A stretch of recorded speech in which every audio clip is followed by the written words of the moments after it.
All right, here we go. It's getting rather hectic at the Mexican border. As we already know, there is a mission to defend the U.S.-Mexican border. You have active duty soldiers, National Guard troops, Department of Homeland Security, state troopers, you name it, they got it out there. But the U.S. military has decided, under the orders of President Biden, to send in a rapid force to deploy on the border to help out.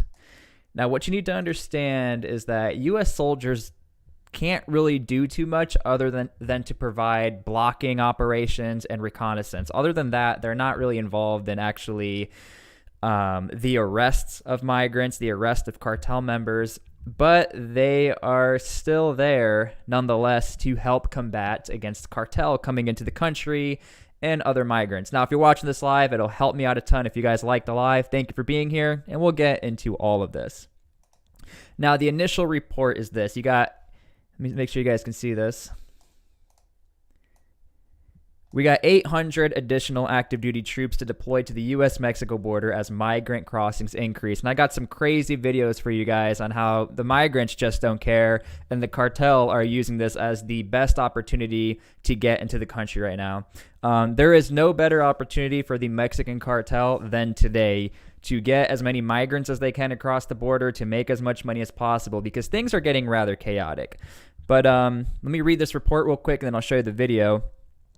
So you have an additional 800 active duty troops, active duty, by the way. And one thing I want to say about this is that my unit was one of the first units to go down to the Mexican border after an Afghanistan deployment. And this is not a mission that active duty soldiers are really supposed to be doing. I mean, you go from training to fight in real combat against Taliban, and then all of a sudden you're now going to stand around on the Mexican border. So this is a really weird mission for active duty troops, because this is not their job. In addition, 800 active duty troops were ordered Wednesday to deploy to the southwest U.S. border, as the daily number of migrant crossings has more than doubled this month, according to the Department of Homeland Security. We also mostly have National Guard down there. The newly deployed service members will join roughly 2,500 National Guard troops already assigned to assist U.S. Customs and Border Protection. Okay, so now here is a wild video that just came out of the mass amounts of migrants who are coming into the country who just don't care. And you can only assume a lot of these are cartel members who are also embedded or have something to do with all these guys crossing into the United States. Make sure this works. Wow, Biden's border crisis, unending and fiercely out of control. Take a look at the middle of your screen. And by the way, we're going to get Brian Kilmeade's take on all of this in a moment when he joins. Stunning exclusive new Fox video of a train packed, car after car, filled with cheering people from all over the globe coming our way. This despite the vice president. Okay, so this is what U.S. soldiers are dealing with right now. Let me try to close this for you guys again. Doing this live can be a little annoying. This is what U.S. soldiers are dealing with, and Homeland Security, etc. And so we also have another clip for you guys to show you that this is the most amount of migrants we've ever had in American history. And again, what comes with that, and this has been verified time and time again, is that you're dealing with more and more cartel member issues. And recently, the cartel have been in the news talking about how the United States wants to take a stronger approach against cartel members, possibly deem them under a terror list, which we'll get into that here soon. But again, here's another clip from Reuters to give you a full context of how people are just walking straight into the United States, and there's virtually nothing we can do about it, regardless of the mass amounts of soldiers we have on the border.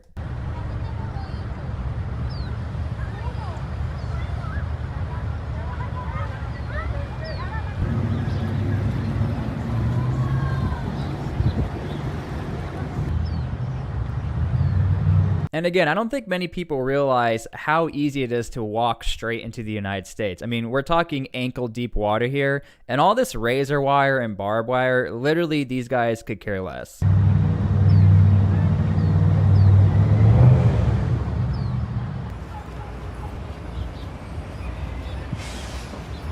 Okay, now obviously this is a sad situation, especially where you have kids involved, but nonetheless, Here are the numbers, and this was posted a few days ago at the time of doing this live stream and posting this video. Again, if you're watching this, please like the video. Helps me out a ton, and it's free.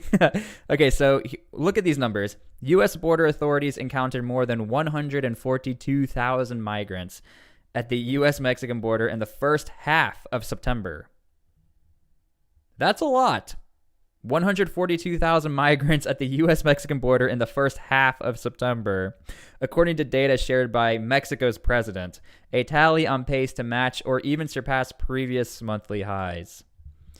The Mexican president, Andrés Manuel López Obrador, shared the U.S. Customs Border Protection figures during a morning press conference and proposed a visit to Washington in November to discuss migration and other issues. Now, the question is, what is Mexico doing to actually help to stop this? Because it doesn't look like they're doing much. That's why the United States is really starting to press the issue, especially to Mexico. Like, you need to either start helping us or we're going to start taking action. Now, there was an incident in August. I don't know if you guys remember. I think I did cover this news story where a National Guard member actually did shoot at somebody across the border. Allegedly, this man was attacking other migrant crossings. But nonetheless, this is not, what's the word I want to use? This is just an indication or sign to show that as more and more migrants cross, especially in the hundreds of thousands of crossings, more incidents like this are going to happen. Now, a good thing nobody got hurt. I mean, they got hurt, but they didn't, ultimately pass away. Can't say the word on YouTube. But National Guard members are getting fatigued. Active duty members are getting fatigued. And the Department of Homeland Security, they're the ones who are actually doing most of the work when it comes to the arrest and doing the paperwork and the organization of the border. As far as U.S. troops on the border, I'm just going to be very honest with you. I think it's a very demoralizing mission, but it's a mission that has to be done. Now, one state in particular, Texas, is really taking the stand against the cartel in particular. Governor Abbott, this is back in 2022, designated Mexican cartel members as terror organizations. Now, I believe he's the only state to actually do this, and a lot of Texas was behind this because, again, most of these crossings, like where you saw where people are walking in ankle-deep water, you have train carts of people trying to cross into the border. Texas is really dealing with the frontline action of all of this. So, of course, they're like, screw it. We're just going to do whatever we're going to do what we have to do. And when you designate Mexican cartel members as a terror organization, you do sort of up the ante and you do make the scenario a little more dangerous for U.S. soldiers and other state troopers and elements who work in Texas. But it also opens the door for prosecution to actually lay down the hammer on these cartel members because, look, this is the first step in actually going to war with the cartel is that you need to designate them as an enemy to the United States, more particular to Texas. I actually have an article here. So this was in March of 2023, and you can see firearms trafficker linked to cartel sentenced to 10 years in prison. And the reason why he had 10 years, like obviously he's supplying arms, but they were able to put a case against this guy that he is actually helping a terror organization. So now you have upped the fines, you've upped the punishment. So hopefully this is more of a deterrent for people to not support these terror organizations. Now, as far as the United States is concerned and the U.S. government, they are not willing yet to call the cartel a terror organization. What's up, Ria? Explain it to me like I'm a 5-year-old. I'm about to get to this part. Thank you for the $2 donation, and thank you for everyone who likes this. Okay, let's explain it to everybody like we are 5-year-olds. We'll do that right now. What you need to understand is this is a map of the cartels in Mexico.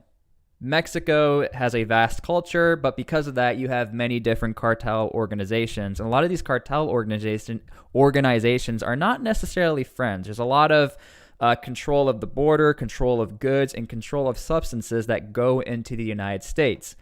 When you have these train carts of migrants, Brian Kilmeade's take on right all here, of this in a moment when he joins. Stunning exclusive new Fox video of a we can only assume that the cartel is either embedded or help funding or sending people to the border to create confusion and chaos on the U.S. border. So in order to somewhat combat this, you have the United States sending troops on the border to create blockade positions to hopefully create a deterrent to these migrants. Now understand this, the cartel don't necessarily need all these migrants for their benefit. However, it helps them out a lot because these migrants are searching for a better life. They're coming to the United States because, let's be honest, it's one of the best countries in the world for a better life outside, especially in the regions that they're coming from. And because these people are innocent victims, the cartel loves this because let them deal with the police force while the cartel does something else. You know, it's making the United States look in the other direction while the cartel does whatever they want. Now, the other issue is this: when you designate all of these cartel organizations as a terror organization or terror group, the U.S. military in the United States is already losing the fight because throughout the United States, these little orange dots and blue dots, these are indications of where the cartels I just showed you in Mexico are in the United States. So imagine this. All of a sudden, we're like, you're a terror organization. Well, Memphis, Orlando, Tucson, El Paso, Boise, Salt Lake City, Santa Rosa, you guys have cartel members, terror members in your country, okay? Now, the United States, it's a double-edged sword here because if they do say that you are a cartel member, yes, you have them in the United States already, but this also opens up the door for organizations to work together, such as DOD, Homeland Security, even active duty Department of Defense, like Special Forces maybe, could be working internally within the United States to help fight off these members. But nonetheless, you've just created an Afghanistan within the United States, and I don't think the United States is ready for that or can handle that. That's why I think we're playing a very dangerous game of possibly designating cartel organizations as terror groups. And the reason why this is relevant is because during this political cycle, a lot of Republican candidates, someone like Donald Trump especially, has already said, look, we're willing to send in special forces to Mexico, possibly even conduct an airstrike. Where's this at? I got an article for that. Republican proposed attacks on Mexican cartels could lead to American casualties. And when you scroll down, you have Donald Trump, one of the people who's saying this. And it's not only Donald Trump. You also have Ron DeSantis and Nikki Haley, who was a UN ambassador. So again, this is a very real threat. This is a very real situation. And you do have an emergency deployment right now of about a battalion of troops. Again, not necessarily fighting directly. This is the closest that we'll get. Hey, we have another $5 donation. With all of this said, how do you think this fits into the China-Vietnam issue? Well, it's a give or take because China allegedly also is sending goods through the border with illegal substances. As far as Vietnam and China goes, they are no longer really close allies like we remember back during the Vietnam War. Biden did visit Vietnam and they did have a really good talk. And I am going to be making a live stream and video about that soon where the tables have turned. Vietnam now wants to be allies with the United States. We're not currently in that country because obviously of the Vietnam War. But nonetheless, Vietnam is talking to the United States and the United States is in the region, like in the Philippines. And so, yeah, I personally think that we will be in Vietnam in the next 3 years, whether with military bases or closer military ties. As far as the Mexican border issue, I don't think Vietnam has anything to do with it. So, yeah, that's currently what's going on. I do think we are getting closer and closer to an all-out battle with the cartel. Not the best thing, not the worst thing. On this channel, we are not for violence. I don't want it to happen, but we are getting there. So, if you guys want to help me out a lot, thank you so much for the donations. Thank you for being here. I'm going to post this live stream. Please go comment on the posted video and let me know your opinions. Let me know your strategies. If you think it's a good thing or bad thing, it helps me out a ton. So please go comment on the posted video. And thank you guys for being here. I'm curious what you guys all have to say. I personally don't want this to happen, but it looks like it's probably going to happen where we're going to be fighting the cartel maybe in the next 5 years. So we'll see you guys later. Go over to the posted video. Thank you, everybody.